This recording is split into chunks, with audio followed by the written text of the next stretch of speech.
সাইয়েদনা আবু বকর রাদিয়াল্লাহু তাআলা আনহু বিষ্ণু ইসলামকে বললেন, ইয়া রাসূলুল্লাহ আল্লিমনি দুআআন আদউ বিহি ফি সালাতি। নবী হে, আপনি আমার এমন একটা স্পেশাল দোয়া শিখায় দেন যে দোয়াটা আমি নামাজে পড়ব।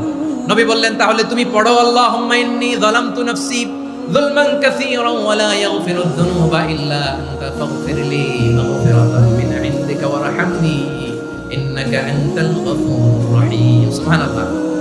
সালাম ফেরানোর আগে পড়েন, কথা কয় না, পড়েন পড়েন।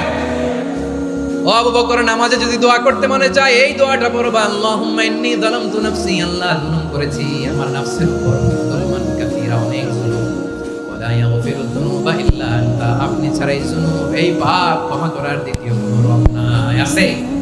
আল্লাহ ছাড়া আমাদের গুনাহ আর কে কে ক্ষমা করতে পারে বলেন তো? কে পারে? কে?